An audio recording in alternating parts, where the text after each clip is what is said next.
Romanos capítulo 3, versículo 10, só esse versículo. Quem achou fala assim, eu achei. Amém. Quem não achou fala, peraí. Tem um peraí, então vamos perar.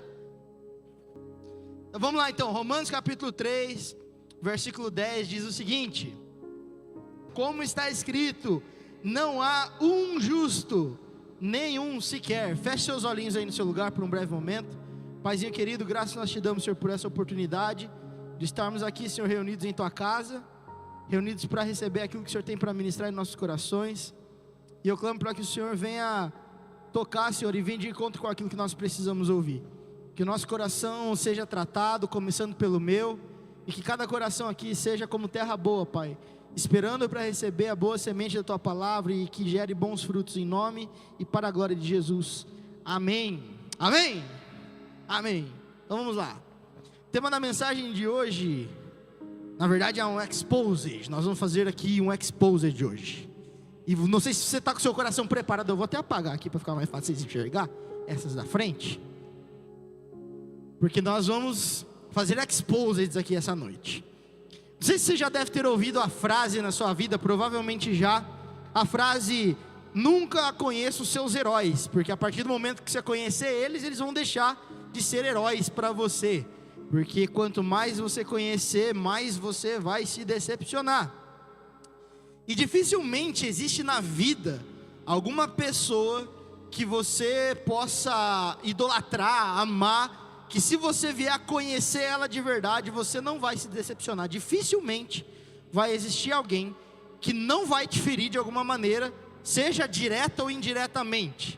Se você conhecer as pessoas as quais você admira, com certeza você vai se decepcionar.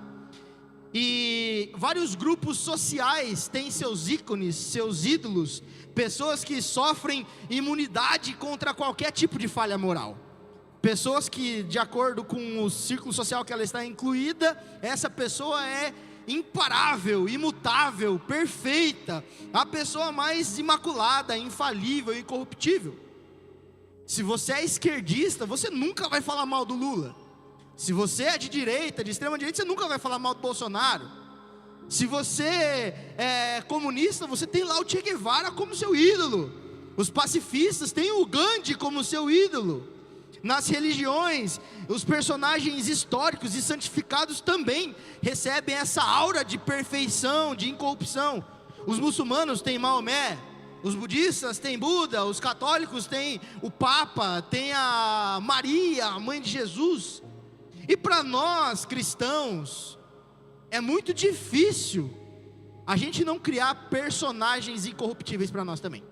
É muito difícil, como cristãos, nós não colocarmos pessoas em pedestais de santidade. Nós temos os nossos doutrinadores teológicos que nós admiramos, que nos classificam em calvinistas, em arminianos, em wesleyanos, em luteranos, em não sei o que anos. A gente tem um monte de personagens, de homens que definem uma personalidade de santidade, de incorrupção. E a gente olha no decorrer da história, esses nossos heróis da igreja moderna, se você vai ver a biografia deles, se você vai pesquisar um pouco sobre a vida deles, você vai ver alguns fatos que podem te surpreender. Alguns fatos, alguns boatos, mas que na bibliografia desses grandes homens e mulheres de Deus, talvez você surpreenda. Existe um boato na biografia de Martinho Lutero que ele aconselhou a apunhalar camponeses que estavam revoltados. É fácil resolver uma revolta? Mate eles. Você vai ver, João Calvino concordou com a morte de hereges em Genebra. Tinha herege? Vamos matar, porque herege tem que morrer mesmo. Spurgeon, Charles Spurgeon, conhecido o príncipe dos pregadores, ele, em um grande período do seu ministério, ele fumou e ingeriu bebidas alcoólicas. Está lá. Eita, agora alguns se chocaram. Spurgeon. Nós vamos ver o evangelista George Whitefield, ele teve escravos em pleno século XVIII. E aí nós olhamos esses grandes heróis da fé, e a gente vê hoje para os nossos grandes heróis da fé. Recentemente, uma das minhas bandas favoritas, Oficina G3, anunciou que eles estariam em uma nova turnê. E a turnê que eles iam lançar agora, eles iam fazer uma releitura do álbum Depois da Guerra e Histórias e Bicicletas. 2 álbuns que foram indicados para o Emmy Latino, e eles ganharam um deles, ganharam o Emmy Latino de música gospel com esse álbum. E eu fiquei muito contente, porque eu falei, cara, agora vem porrada aí, esse álbum é muito massa. E eles vão gravar uma turnê agora, eles vão passar por todo o Brasil. A última turnê, eu, o Caleb e o Anthony conseguimos ter o privilégio de assistir. E agora eu estava ansioso de novo. Ainda mais, sendo que o vocalista lá é o Mauro Henrique. Eu falei, caramba, demais. Aí o Mauro Henrique postou um vídeo no Instagram dele, no YouTube lá e no Instagram, falando assim, tem um anúncio para fazer aqui. Eu não vou participar da turnê, porque eu saí completamente traumatizado da banda. Eu saí de um ambiente que era tóxico, que me fazia mal, e muitos anos de terapia. Eu ainda hoje passo por terapia por causa da Oficina G3. Então eu não vou participar da turnê. Aí eu falei, caramba, velho. Olha o choque. Mauro Henrique não vai participar da turnê. Quem que está errado na história? É o Mauro, é o G3, quem que é? Eu não sei vocês, mas eu vou ter o privilégio de ver o Mauro ali no Mobiliza. Então pelo menos nós vamos trazer ele pro Mobiliza, tá aí o merchan, tá bom? Se você quer ver o Mauro Henrique, ele não vai estar no G3, mas no nosso congresso do Mobiliza ele vai estar, tá bom? Lá na praia, inclusive, se você se sentir desafiado a participar. Mas aí a gente vê, e aí a gente fala, realmente, cara, é um ambiente musical, e o ambiente artístico é um ambiente meio tóxico mesmo. Então até dá para entender problemas de estrada, agenda lotada. Mas aí a gente vai ver grandes pastores de hoje que também falham.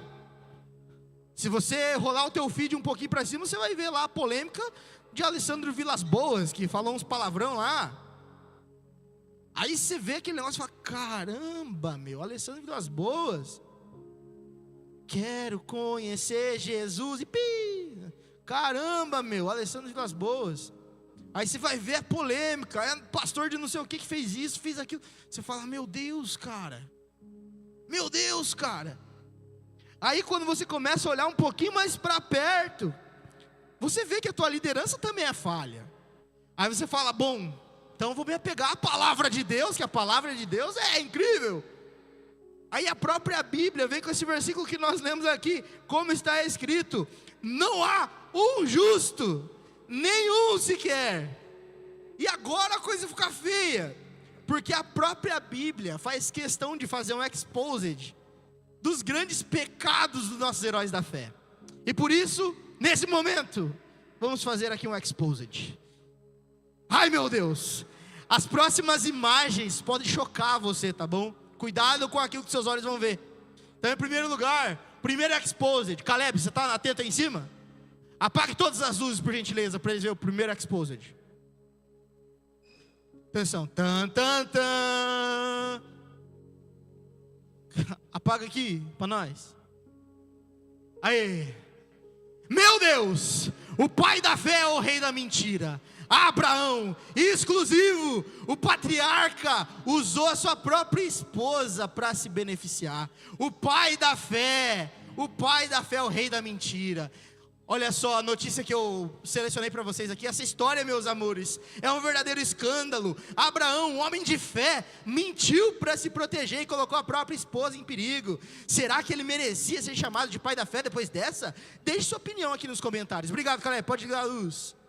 Abraão, o pai da fé, Gênesis capítulo 20, versículo 1 e 2 vai contar um pedaço dessa história. Abraão tinha passado pelo Egito, e a esposa dele, a Sara, era muito linda. A Sara era a mulher, e aí Abraão sabia disso. Então ele chega para ela e fala o seguinte: Sara, nós vamos chegar lá no Egito, e provavelmente, por você ser muito bonita, os caras vão querer me matar para ficar com você. Então quando a gente chegar lá, você fala que você é minha irmã, porque eles vão querer matar o irmão da mulher. Eles vão, né, dar presente pro irmão, tratar bem o irmão. Então ela chega lá e mente. E aí ele mente para Faraó. Faraó mesmo leva a Sara, ele se apaixona por Sara, leva ela pro palácio lá e tudo mais, e dá um monte de presente para Abraão. Aí o que acontece? Lá no Egito, lá na casa de Faraó, Deus começa a mandar um monte de praga. Aí as pessoas começam a ficar terrivelmente doentes, terrivelmente sofrendo. E aí, Faraó descobre então o porquê. Porque Abraão estava mentindo. O pai da fé, aquele que Deus tinha falado para ele assim: cara, através de você, eu vou abençoar todas as famílias da terra. Abraão, você é o cara, Abraão. Você vai ser o pai de multidões. E é você e sua esposa que eu tenho propósito. E Abraão mente sobre a esposa dele, manda a esposa dele para outro rei, porque ele tinha medo. Esse é o cara. Aí não contente, aí Faraó descobre, dá um esporro nele lá, dá uns presentes para ele, fala: some daqui pelo amor de Deus. E aí ele sai mais rico de lá e vai embora. Aí agora, no capítulo 20 de Gênesis, ele vai se mudar para Negueb, ele vai um tempo lá, depois ele vai ali para Cádiz, aí depois ele vai lá para Gerar, uma outra cidade. Aí ele conhece um outro rei lá, Abimeleque. E aí Abraão, o que faz quando ele chega na cidade? Fala assim: Sara, você já sabe, né? Chegou lá, não te conheço, você não é minha esposa, você é minha irmã. De novo, repete a mesma coisa pela segunda vez. Aí Deus tem que aparecer em sonho para o rei Abimeleque, para contar para ele que Abraão era casado com Sara. E aí mais uma vez você vê o escândalo gospel. O pai da fé, o homem chamado amigo de Deus, um baita de um mentiroso. Aí ele sai com mais dinheiro ainda. O cara era estelionatário para ajudar, né? Ele é mentiroso e estelionatário. Próxima notícia, preste atenção. Luzes. Rei Davi, adúltero e assassino. Meu Deus, fofoca gospel. O tal do homem segundo o coração de Deus engravidou a mulher de Urias. Xiii. Vai chegar para Urias, o ratinho vai chegar: João Kleber, você não é o pai. Só que não vai chegar, porque depois disso Davi mandou Urias para a morte. Davi engravidou a mulher dele e mandou ele para a morte. Ó, a mídia gospel está fervendo com a notícia. Os líderes religiosos ainda não se posicionaram contra o rei. O que será do futuro de Davi? O que será do futuro do reino? 2 Samuel capítulo 11, versículo 2 e 4, 14 e 15 vai contar essa história. Está lá Davi, num período em que os reis saíam para a guerra. Davi estava na casa dele lá dormindo, não tinha saído para a guerra. Aí no meio da tarde decidiu levantar, andar pela sacada, olhar para a vizinhança, e lá ele vê Batseba tomando banho. Davi olha aquilo lá e fala: meu Deus, eu não posso ver, é isso? Não, Davi fala: manda chamar essa mulher para cá. Aí ele chama Batseba, aí ele vai lá, aí ele engravida ela. Aí quando ela chega e fala: Davi, você me engravidou, e o meu marido está lá na guerra, e agora? Aí Davi fala: chama Urias lá. Chama Urias. Aí chega, vai para casa, não fala nada. Chega Urias e fala: Urias, você é um bom guerreiro, soldado fiel, soldado leal, você é o cara. Por causa disso, vou te dar um prêmio. Você não precisa mais lutar. Vai para casa, deita com a tua esposa, aproveita a sua segunda lua de mel com ela lá, tá bom? Na cabeça de Davi, ele vai para casa, vai lá deitar com a esposa dele. Ela vai falar: amor, tô grávida. Ele: olha só, o rei me abençoou e ainda, né, fiz um filho. Mas Urias era um cara completamente leal. Ele fala assim: rei, Davi, eu não posso fazer isso. Aí Davi: como assim não pode? Meus amigos todos estão lá na guerra lutando, e eu vou para casa dormir tranquilo com a minha esposa enquanto eles estão lutando? Eu não aceito. O rei fala: vai lá dele, dorme na porta do palácio. Davi vê que ele não vai para casa. Davi fala: ah, Urias, tá bom, vai para a guerra então, só espera um pouquinho. Aí Davi pega uma carta, escreve assim: Joabe, quando Urias chegar aí, você manda ele para o pior lugar da batalha. Quando ele estiver lá, você vira as costas, sai correndo, deixa ele sozinho lá. E ele manda essa carta pelo próprio Urias. Olha que... E ele manda o cara levar a carta da própria morte. Aí ele chega lá e Urias morre. E esse é o homem segundo o coração de Deus. Próximo escândalo. Luzes. Tambores. João Batista, incrédulo, ele questiona sobre Jesus. Treta de família, treta na família pastoral de Nazaré. João Batista duvida que Jesus é o Messias. Meu Deus, fofoca gospel. João Batista não acredita mais em Jesus. Será que Jesus realmente é o Messias? Aí você vai ver, obrigado Caleb Luzes. João capítulo 11, versículo 2 e 3 vai mostrar. João Batista estava lá preso. Ele ouviu que Jesus estava fazendo um monte de coisa.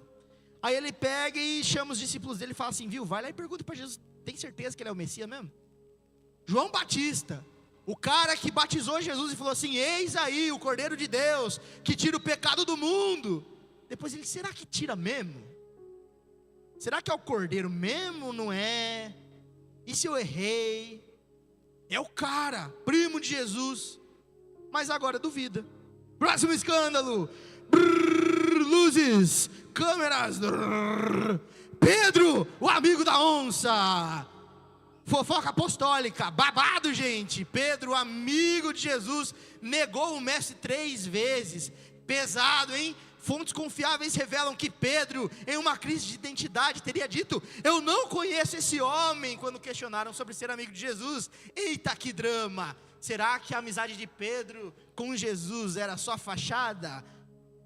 Pedro caminhou 3 anos com Jesus, viu Jesus fazendo milagres, grandes coisas. É o cara que foi usado para falar, Jesus, tu és o Cristo, Filho do Deus vivo. E aí Jesus fala, Pedro, tu és Pedro, sobre essa rocha edificarei a minha igreja. Aí Jesus vira as costas, Pedro fala, não conheço não. Negou diante da dificuldade. O grande Pedro, o apóstolo Pedro. E é claro, tudo isso aqui que eu estou falando para vocês aqui em um tom de brincadeira, é para mostrar que mesmo os maiores heróis da fé tiveram seríssimos problemas de caráter. Mesmo aqueles que receberam grandes títulos como amigo de Deus, pai da fé, homem segundo o coração de Deus, a voz que clama no deserto, a rocha, apóstolo, todos esses grandes homens falharam. Como então acreditar nisso aqui que a gente lê? Como então crer, sendo que a própria palavra fala que não existe um justo sequer? Como continuar, sendo que o meio gospel, o meio cristão está repleto de escândalos?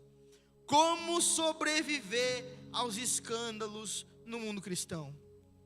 Mesmo com todos esses exposeds aqui, será que vale a pena seguir a Cristo de verdade? Será que vale a pena realmente se esforçar para ser um cristão? E aí você vê que as pessoas que você mais admira, os líderes que você admira, os personagens da Bíblia, os homens e mulheres, heróis da fé, são tão vacilões assim. Como sobreviver aos escândalos do meio cristão? Eu quero dar essas dicas para você, para que você saia daqui sobrevivendo a todos os escândalos desse mundo cristão. Primeira coisa, elimine os ídolos do seu coração. Jeremias capítulo 17, versículo 5 está dizendo, assim diz o Senhor, maldito é o homem que confia nos homens, que faz da humanidade mortal a sua força, mas cujo coração se afasta do Senhor. Essa frase não é do Renato Cariani, essa frase não é da Mansão Maromba, essa frase, próprio Deus está usando Jeremias para alertar o povo, de que maldito o homem que confia no homem. O que está acontecendo aqui? Essa passagem é uma série de juízos que Deus está trazendo sobre a nação dele, e Deus usa Jeremias para falar contra o povo. O profeta Jeremias está falando um monte de coisas lá para Israel. Vocês pecaram, vocês vacilaram, e vocês vão receber o juízo de Deus. Vocês traíram a Deus, vocês criaram ídolos para si, vocês idolatraram vários outros deuses, e vocês idolatraram vários outros deuses, e por isso Deus vai trazer juízo sobre vocês. E aí Deus vai enviar um rei lá do norte, que vai vir e vai destruir a nação, e vai queimar a terra de vocês, vai destruir o templo de vocês, vai destruir os deuses de vocês, vai destruir o povo de vocês, e vai levar alguns como cativos. E aí Israel, nesse momento, o povo de Deus, faz o quê? Olha só, vamos se apegar com Deus agora, erramos, fomos moleques, agora vamos se apegar com Deus, perdão Deus, falhamos. Não é isso que Israel faz. Eles vão lá para o Egito, já que o rei é do norte, Nabucodonosor, é o império lá da Babilônia grande, tem o Egito, que também é um império grande, vamos se aliar ao Egito então, que eles defendem a gente. Aí o Egito dá para trás e não ajuda eles. E aí eles confiavam nos ídolos deles que não fizeram nada por eles. Confiaram em heróis lá do Egito que não fizeram nada por eles. E aí Jeremias diz: assim diz o Senhor para vocês: maldito homem que confia no homem. Vocês estão confiando na defesa de outros povos, vocês estão confiando em outros homens, mas vocês não confiam em Deus. E coitados de vocês, porque o coração de vocês está longe do Senhor. O povo pecou, o povo vacilou, porque eles criaram ídolos do coração deles. E agora eu quero falar para vocês aqui um pouquinho sobre vários motivos pelos quais Deus odeia a idolatria, e por que Deus tem tanto nojo de quando nós idolatramos outras pessoas, outros deuses que não são Ele. Nós observamos que tudo aquilo que você adora, todo ídolo que você cria para si, você tende a se parecer com ele. Toda pessoa que você adora e todo ídolo que você tem na sua vida, você começa a se parecer com ele. Se o seu ídolo é o dinheiro, você se torna uma pessoa avarenta. E tudo que você fala é sobre isso, você respira por isso, você vive por isso. E você se torna como seu ídolo. Se o seu ídolo é o sexo, você se torna uma pessoa viciada em pornografia. Você se torna uma pessoa viciada em masturbação. Você se torna uma pessoa viciada nos prazeres. Você se torna uma pessoa imoral, porque esse é o teu ídolo. Esse é o teu Deus. E você se parece com ele, porque ele é teu ídolo. Se você idolatra pessoas, e você coloca pessoas como pedestal na sua vida, de exemplo de liderança, é o meu ídolo aqui, é a pessoa que eu admiro, você começa a imitar ela, e você começa a se parecer com ela, e você perde sua própria identidade. E é por isso que Deus abomina tanto a idolatria, porque Ele te criou para ser imagem e semelhança dEle.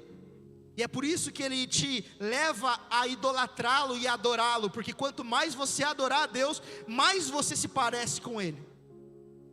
Esse é o nosso propósito de vida, nos parecermos com Deus. Só que nós temos a tendência de criar ídolos para nós, e nós deixamos de parecer com Deus para parecer com os nossos ídolos. E aí nós caímos em um outro perigo, além de perder a nossa identidade. Quando nós começamos a colocar ídolos em outras pessoas, nós nos decepcionamos e nos frustramos, porque nós descobrimos que elas não são perfeitas. Quando nós colocamos e criamos ídolos em nosso coração, tudo que a gente está fazendo é preparando o nosso coração para a queda e para a decepção. Eu já indiquei para várias pessoas escutarem o álbum do Amado Timóteo, do Marco Teles. No domingo passado a gente fez aquele teatro aqui na conferência missionária, que é uma parte do álbum. É um álbum maravilhoso, Amado Timóteo, lindo, lindo, maravilhoso.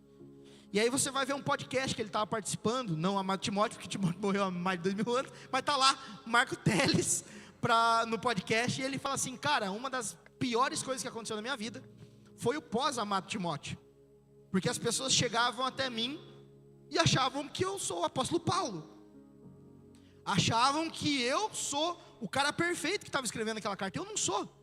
Aquela carta eu escrevi porque eu estava magoado com a igreja, porque eu estava desistindo do ministério. Aquela carta é um soco na minha boca. Mas na verdade as pessoas olhavam para mim e começavam a criar um ídolo em mim, sendo que eu não sou isso. E nós temos a tendência de criar ídolos para nós, conforme nós olhamos para as pessoas e admiramos. E aí é nesse momento que nós começamos a falhar. Muitas pessoas estão feridas, machucadas, magoadas com a igreja, porque viram seus líderes falharem. E se você está aqui porque você acha que nós somos perfeitos, eu sinto muito, mas em nome de Jesus, destrua esse ídolo do teu coração. Nós somos terríveis. Se você caminhar um pouquinho, se caminhar uma semana comigo, vai faltar dedo na tua mão para apontar defeito para mim. A minha esposa está balançando a cabeça aqui, não sei porquê. Ela está brava mesmo comigo hoje, porque eu falei que ia chegar mais cedo em casa, a audição demorou, cheguei em casa, ela estava bicuda comigo. Então ela conhece todos os meus defeitos. Mas se você caminhar comigo, você vai ver que eu tenho muito mais defeito que isso. E eu sinto lhe informar que se você caminhar com qualquer um dos líderes daqui, você vai se decepcionar também. E aí, cara, a gente olha para tudo isso e a gente vê que algumas pessoas entenderam que, como escreveu lá Timothy Keller, a igreja não é um museu para santos, ela é um hospital para pecadores. E nós estamos aqui não porque nós somos perfeitos, não porque nós alcançamos a estatura de varão perfeito, mas porque nós somos tão ruins que a gente precisa de Deus. E a gente precisa aqui se alimentar da palavra, a gente precisa estar em comunhão, a gente precisa compartilhar. Seu líder não está aqui porque ele atingiu a perfeição, seu pastor não está aqui porque ele se tornou vice-deus já, seu pai não está aqui porque não tem nenhum lugar no mundo que suporte a santidade dele, não. A gente está aqui porque a gente é podre também, a gente precisa da graça de Deus, e se não for ela, misericórdia. Então não se frustre, não se machuque, não se decepcione, não permita que o seu coração crie ídolos humanos, porque quando isso começar a acontecer, certamente você vai se ferir. Não esteja aqui por causa de pessoas, não esteja aqui por causa de liderança, esteja aqui porque todos nós somos pecadores, nós precisamos da graça de Deus. Não crie ídolos no seu coração. Em segundo lugar, exortem uns aos outros em amor.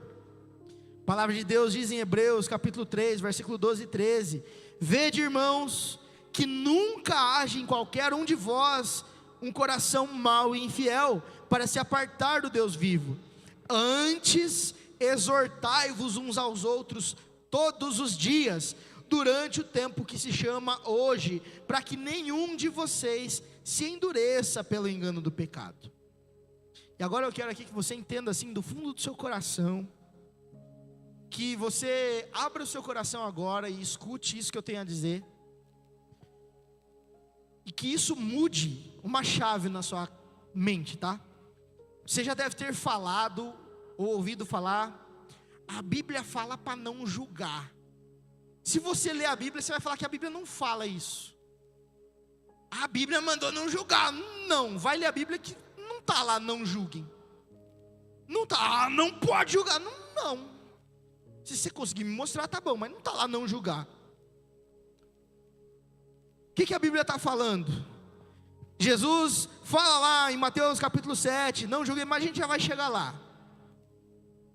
Mas coloca isso no seu coração por um momentinho, tá? A Bíblia não está mandando você não julgar não, tá? Então, vamos chegar lá já. Mas vamos por partes. Aqui eu coloquei para vocês isso que está falando aqui em Hebreus. Antes, exortai-vos uns aos outros todos os dias. O que significa exortar? Exortar significa motivar, corrigir, insistir para que uma pessoa faça algo, ensinar, corrigir, consolar. Isso é exortar. E aqui o autor de Hebreus está falando: antes, exortai-vos uns aos outros todos os dias. E sabe por que existem tantos escândalos na igreja? Porque a exortação tem sido negligenciada. De quem que é o papel de exortar? É do pastor? É do líder? É do prefeito? É seu o papel de exortar. O papel de chegar para o seu irmão e exortar ele não é meu, não é do seu pastor, não é do Davi, não é do Vitor, não é da Cris, não é do Luan. O papel de exortar é seu papel.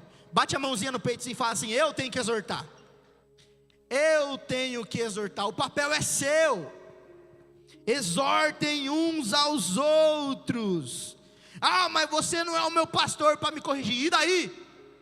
Ah, mas você não é meu líder. E daí? Você não é meu pai para falar assim comigo. Graças a Deus que eu não sou teu pai. Misericórdia, ter um filho igual a você. Por isso que eu estou aqui para te corrigir. Teu pai não te corrige. Muitas pessoas têm medo de falar, têm medo de exortar, porque acham que está cuidando da vida do outro. Mas é exatamente isso que Deus está mandando você fazer. Cuidar do seu irmão, cuidar da vida dele. Não sair fofocando para os outros aí, mas cuidar uns dos outros. Exortar, você exorta para o teu irmão. Teu irmão pecou, teu irmão errou, teu irmão está com a vida tudo zoada. Chega e fala para ele: irmão, pelo amor de Deus, cara, você está errado, velho. Não é achar aí para todo mundo: ó, você viu que o cara está errado? Isso é errado. Isso é cuidar da vida dos outros de uma maneira errada. Agora, se chegar para o teu irmão e falar assim: cara, ô, você vacilou aqui, mano. Vamos corrigir isso aqui, não está certo o que você fez. A Bíblia não ensina isso. Não é isso que Jesus manda fazer. Cara, ó, você está falhando nessa área aqui. Vamos corrigir. As pessoas geralmente esperam a bomba explodir, espera todo mundo saber para resolver um problema. Cara, vai lá e resolve. Não deu certo, vai lá e fala com o pastor, fala lá com o líder, fala lá com o papa, com o prefeito, com Deus, sei lá. Aí você resolve. mas o papel de exortar é teu. Raramente existe algum escândalo na igreja que envolva só uma pessoa. Geralmente alguém sabe o que está acontecendo e espera tudo acontecer, a bomba explodir.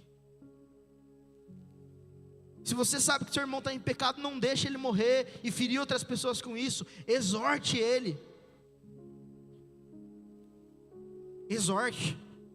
Só que quando você for fazer isso, não esquece aquilo que Paulo falou. Tudo que você vai fazer, faz em amor. E aí que está o segredo do negócio. Faça em amor. Meu irmão, você vacilou.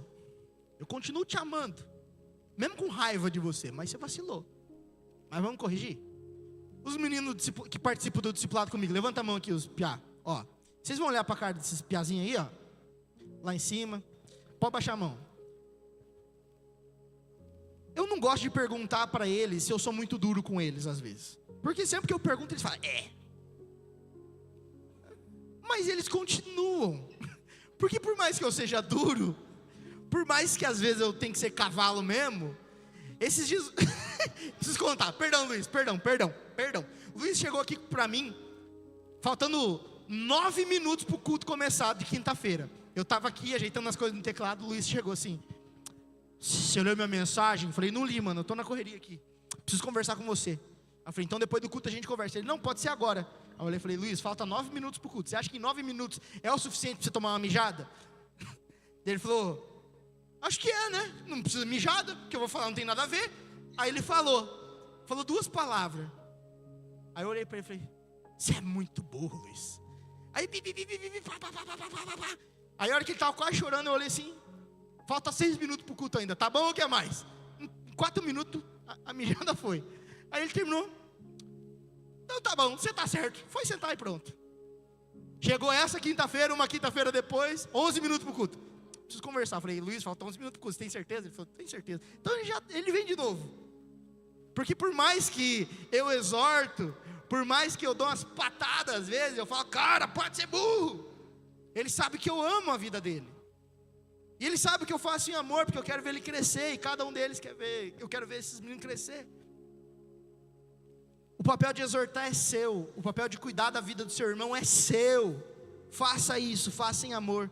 Quer sobreviver aos escândalos? Que em amor exortemos-nos uns aos outros todos os dias. Isso não sou eu que estou falando, é a palavra de Deus. E para encerrar, e eu já estou encerrando. Pegou? E para encerrar, agora sim, tire a trave do seu olho. Mateus capítulo 7, versículo 1 até o 5, eu vou ler aqui, preste bastante atenção nisso, tá bom? Que aí agora vai ficar um pouquinho confuso talvez, mas vamos lá. Não julguem, para que vocês não sejam julgados, pois da mesma forma que julgarem, vocês serão julgados, e a medida que usarem, preste atenção nisso, e a medida que usarem, também será usada para medir vocês.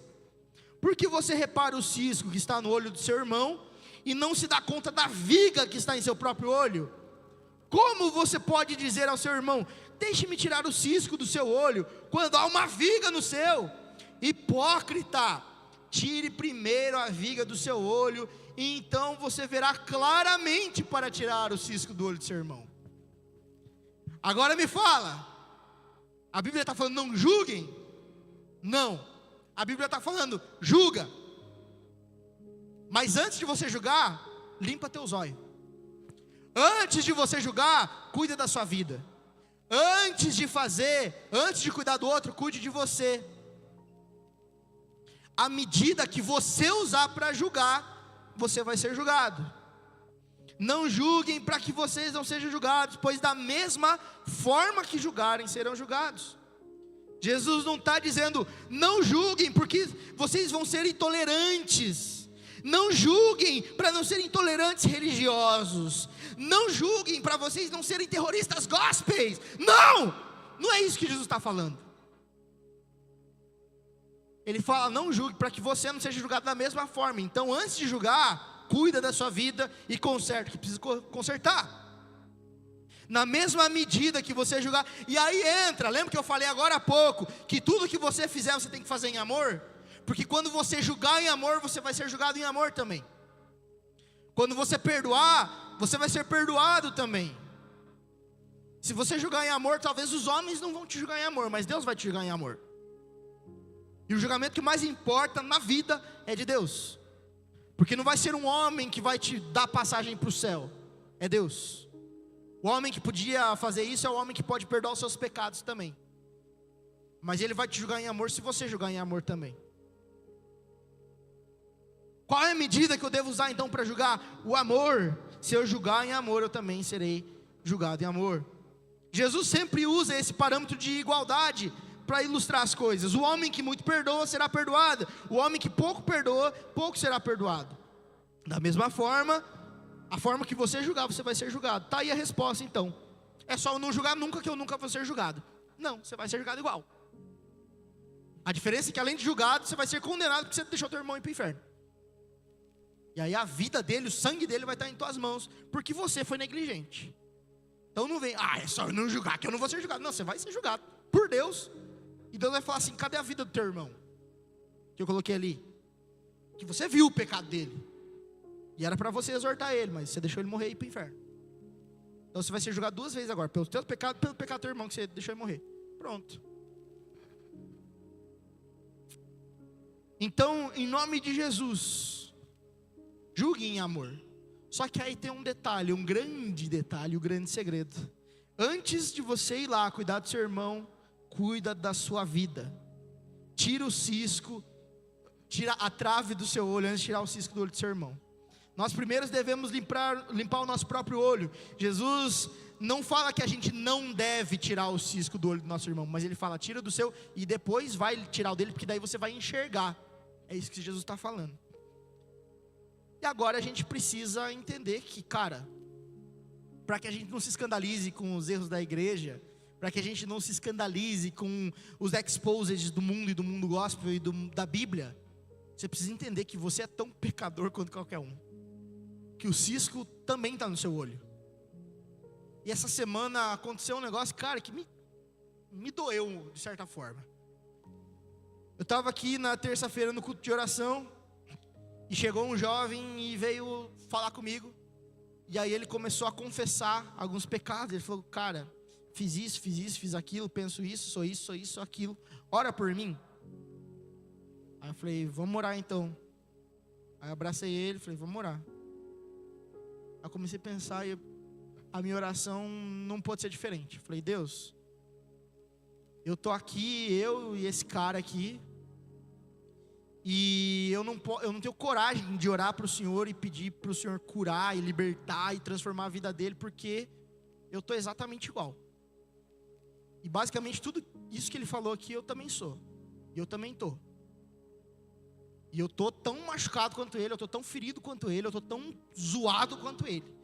E eu não tenho coragem de colocar a minha mão sobre a cabeça dele e orar para que Deus cuide da vida dele, se o Senhor não cuidar da minha também. Então eu me coloco aqui igual ele. Então, Senhor, se o Senhor tem que bater nele, bate em mim também. Se tem que matar, mata eu também. Se é só curar, cura eu também. Mas antes de qualquer coisa, antes de você orar pelo seu irmão, antes de você cuidar da vida do seu irmão, cuide da sua vida. Tire a trave que está no seu olho. Entenda que você é tão pecador quanto ele. Eu acredito que todo mundo aqui conhece meu testemunho de vida, todo mundo sabe aqui das terríveis falhas de caráter que eu não só tinha, como ainda tenho, e muita coisa que Deus precisa trabalhar na minha vida e coisas que eu preciso lutar diariamente. Mas para quem não conhece, vai aqui um pedacinho do meu testemunho, só para que caso um dia você olhe para a minha vida, você não ache que eu sou santo, porque eu não sou. Eu tive vários traumas da minha vida gerados por problemas familiares e problemas de relacionamento familiar e tudo mais. E, cara, foi muito duro encarar a realidade da minha vida com o divórcio dos meus pais e tanta coisa que aconteceu. Foi muito difícil para mim. E, cara, encarar a realidade era muito difícil. E aí a minha vida se tornou fútil, porque eu precisava afogar isso de alguma forma. Quanto mais eu ocupasse minha mente, quanto mais eu ocupasse meu coração, quanto mais eu ocupasse a minha cabeça, melhor era para eu lidar com tudo aquilo. E foi nesse tempo em que eu comecei a buscar de tudo quanto é tipo de coisas para matar aquilo que estava morrendo dentro de mim. E aí eu comecei a buscar consolo nos filmes, nas séries. Cara, eu maratonava a série de 10 temporadas em uma semana. Eu assistia filme o dia inteiro. Eu trabalhava com o celular ali assistindo filme, era aquela coisa, eu me enchia com filme, com série. Comecei a me afundar em entretenimento, em jogos. Tudo quanto é tipo de jogo eu jogava. Pornografia. Tudo que tinha de ruim eu jogava para dentro da minha vida, porque eu precisava sentir um prazer, eu precisava afogar o sentimento horrível que eu tinha dentro de mim. Comecei a buscar em ter um monte de relacionamento, porque talvez com outros relacionamentos eu esqueci do relacionamento ruim que eu tinha lá em casa, e eu comecei a me enfiar um monte de relacionamento. Tudo que eu podia fazer para ocupar minha mente e meu coração eu trazia para dentro de mim, tudo para afogar os gritos da minha alma, que gritavam pedindo socorro. Só que diante de todo mundo eu não podia mostrar isso.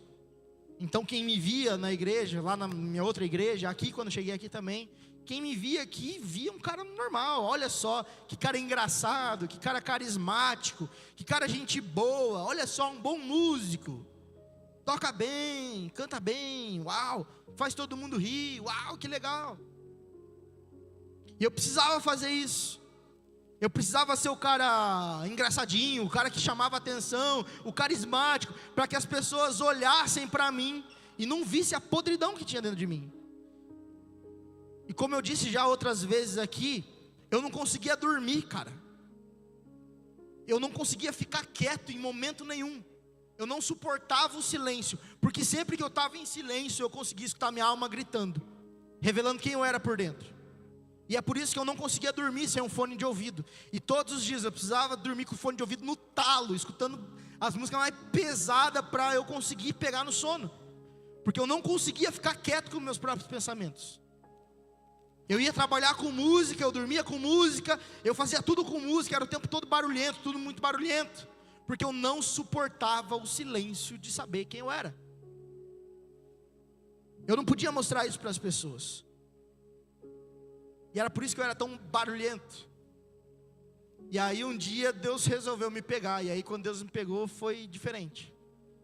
Porque quando Jesus me encontrou, aquele silêncio veio gritando para mim de novo. E é até engraçado, antes de eu chegar nessa parte, parar nessa parte aqui. Até eu lembro, numa das piores épocas, eu tinha um amigo que também pecava muito, estava muito em pecadão assim. E aí esse moleque teve uns problemas graves lá e tal. E aí teve uns problemão. E aí os pecados dele foram expostos. E aí eu lembro que, cara, eu era santo, né? Meus pecados não eram expostos, então tá tudo bem. Mas o pecado dele foi exposto. E aí eu lembro que eu cheguei para um líder na época e falei assim: caramba, você viu, hein? Olha que pecador. Que pena, né? Os pecados tudo exposto. Aí ele falou assim: dá graças a Deus que Deus tem misericórdia de você e não expôs os teus, porque eu sei que você é bem pior. Aí eu falei: xiii. Nossa, aquilo me deu um soco na boca assim, que, meu Deus, eu fiquei doído aquele dia. Só que no dia que Jesus me encontrou, Ele conseguiu olhar por trás de tudo aquilo que eu enfiava na minha alma, por trás de tudo aquilo que eu tentava mascarar. Quando eu encontrei a Cristo, Ele olhou nos meus olhos, Ele falou: cara, você não precisa disso. Eu conheço quem você é. Eu conheço você antes mesmo de acontecer teus traumas. Eu conheço você lá da sua infância. E eu lembro quando você brincava. Eu lembro quando você tinha uma expectativa de vida que você não tem mais hoje, porque você escondeu isso. E eu não quero que você fique com essas máscaras. Eu quero que você quebre essas máscaras e revele quem você é de verdade, para que eu te trate. Naquele momento a minha vida mudou. Meu caráter não foi 100% transformado naquele dia. Ainda não é 100% transformado. Ainda tem muita coisa que diariamente eu preciso matar dentro de mim. Mas naquele dia que Jesus me encontrou, Ele transformou a minha vida. E naquele dia eu entendi que eu nunca vou ser bom o suficiente. Eu nunca vou ser perfeito. Mas esse amor que me encontrou pode encontrar você. E pode transformar a tua vida também. Esse amor pode tirar a trave do seu olho, para que você cuide da vida dos seus irmãos também. E aí por fim, o maior segredo para sobreviver aos escândalos está lá em 1 João 1,9. Se confessarmos os nossos pecados, Ele é fiel e justo para nos perdoar os pecados e nos purificar de toda a injustiça. A igreja não é perfeita, cara, mas ela pode ser perdoada e purificada quando se arrepender e confessar seus pecados. Eu não sou perfeito, mas eu posso ser justificado quando eu reconhecer quem eu sou. E você pode ser justificado quando você reconhecer quem você é. Independente de onde você estiver, que em nome de Jesus essa palavra possa te alcançar, que você entenda que Jesus pode sim transformar vidas e fazer a tua vida uma vida nova. Para concluir essa mensagem, como está escrito, não há um justo, nenhum sequer. Sendo assim, para que você sobreviva a esse mundo cruel, elimine os ídolos do seu coração, exortem uns aos outros em amor e tire a trave do seu olho. Não crie ídolos para que você não se frustre.